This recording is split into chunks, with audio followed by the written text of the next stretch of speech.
Hello! We are back today to film the TBR tag, so the to be read tag. And I saw this and I thought immediately, oh my gosh, I need to do that tag. That sounds like so much fun. So let's just get right into it.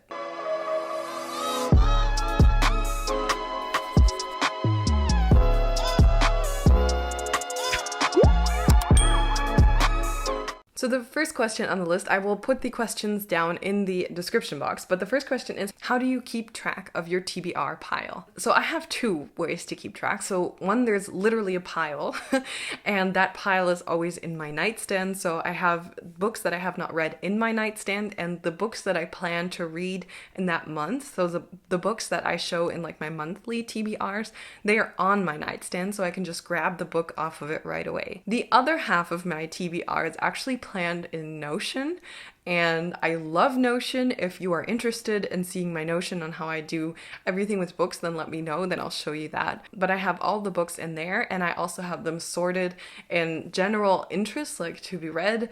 Then I have scheduled by, so everything that I am scheduling to purchase, and then I have owned books that are unread, so I always know how many books I have at home that I haven't read, and then I sort them into the actual monthly TBR to make sure that I'm actually reading them. TBR mostly print or ebook. I am mostly a print person, and I do not have any unread ebooks because I very rarely purchase them. I'll really rarely get an ebook just if I'm traveling somewhere and I feel like reading it, but most all of my books here are in print. How do you determine which book from your TBR to read next?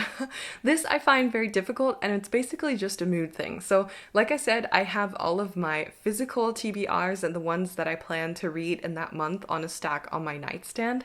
And then once I'm finished reading something, I'll literally just walk up to it and be like, what do I feel like? Sometimes I'll feel like picking up a nonfiction, sometimes fiction, a thriller, pandemic read, or a dystopian read. So just whatever I am in the mood for, I will pick that up and read it. A book that's been on your TBR list the longest. So the book that I have right here, I can see it from here, is East of Eden. I'm actually planning on reading it this month, so this was filmed in advance. So this is my June monthly read, and that's what I want to read this month. But it has been on my TBR for like 5 years at least. And I did purchase an edition like 2 years ago. I actually bought the book because I found one that looked pretty cool, but I still have not picked it up. So that's what I'm trying to do this month. But it is such a thick book, and I'm always so scared that when I start reading thick books that I'm just gonna like get out of the pace of reading, which I guess is ridiculous. We'll see.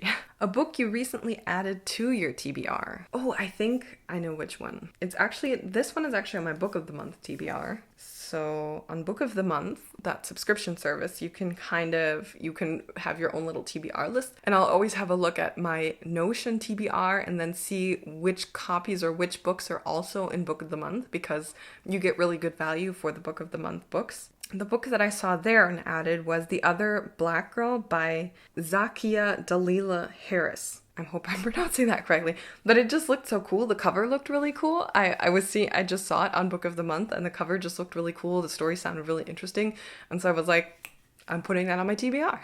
A book in your TBR strictly because of its beautiful cover. I don't think I have a book like that, to be honest. I think I hear of a lot of books just from BookTube or Instagram or blogs, and so I never really look at the cover. I'm really always very kind of interested in the synopsis or what these people are saying about it, if I trust their opinions. So I actually don't have any book on my TBR just based on the cover, except for the book that I just mentioned. Because, well, actually, I added it to my TBR after reading the synopsis, so technically it's not on it just because of the cover. An unpublished book on your TBR that you're excited for. I have no idea where to find out which books are unpublished or which books to wait for, so I have no unpublished books on my TBR. I just completely have no idea how to find out like what's upcoming, so I don't have them on my TBR, I guess. A book on your TBR that basically everyone's read but you. Oh, that's a good question. So let me check my TBR. I feel like most people have read Little Fires Everywhere. That's on my list for this month, but that's a book where I feel like most people have already read it, and I just haven't. I'm the sole person that hasn't. However, I've seen the TV show, and I didn't know that it was a book before it was a TV show. I think otherwise I would have picked it up a lot earlier. But also I think the synopsis did not do it justice. I mean, because of the TV show, I know like the basic plot, and I think the basic plot is super interesting, but the synopsis that I've seen before that, so I've seen the book on Goodreads before, just didn't sound very interesting, so I think the synopsis did not do it any justice. A book on your TBR that everyone recommends to you. Ooh. What did everyone recommend to me? So I've seen normal people recommend it a lot. I don't really have a lot of people that recommend books to me specifically, except you guys, of course, and I do always write the ideas down, because a lot of my friends don't read in English, so they read German books, of course, so they really don't recommend a lot of books to me. So I'm just going to go off of what a lot of bookstagrammers or booktubers are saying, and I feel like normal people has been recommended a lot. I think a lot of booktubers, it's kind of interesting. I'm really excited to read normal people, because I feel like one half is like, oh my god, normal people is so good, and the other half is like, the writing is crap, I couldn't get into the writing. So I'm really excited to see what side I will be on, but I have seen that hyped so many times, so I'm very excited to get into it probably next month.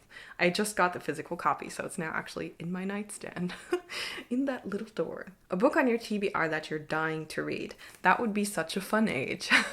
I can say it right away. I actually already have the physical copy of Such a Fun Age, but I just didn't. There were some other books that I've had in my nightstand for forever, and I feel like I have to read these, so I kind of pushed out Such a Fun Age even further, probably until next month, so I'll probably read it in July. But it just sounds so cool, and it looks cool.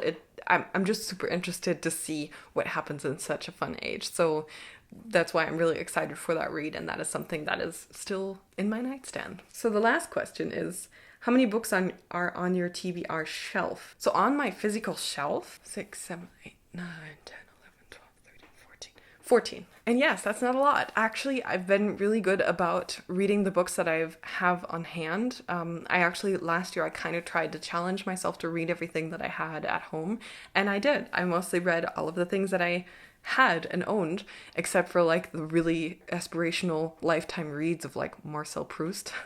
But I don't feel like that's an active TBR. It's like I bought the book because it's pretty, and maybe I'll decide someday to read it. My active TBR, I only these, what did I say, 14? That sounds about right, because I've been, very conscious about purchasing books that I do want to read and that I do feel like reading in the near future, so I don't end up having books lying around for several years without reading them. And not that I judge anyone that does it, absolutely not. If you have tons of books at your home, more power to you, truly. I've just kind of started feeling guilty about not reading them, and it feels like that can pressure me if I look at my bookshelf and it's like, oh my god, I haven't read all of these books. That really pressures me, and I feel really bad. So I really tried to not do that anymore and try to avoid that. But if it doesn't bother you, your thing. So that is all with the TBR tags today. I feel like these tag videos are such fun but quick videos, so I just really enjoy making them. They're really easy to film for me, because obviously this is not my main channel, this is just my second channel, so they're just a great way to come up with fun ideas and content for you guys. Let me know in the comments what your answers to the questions are. I always think it's super interesting to see other people's answers to these questions, and I hope you're having a nice day. I will see you then.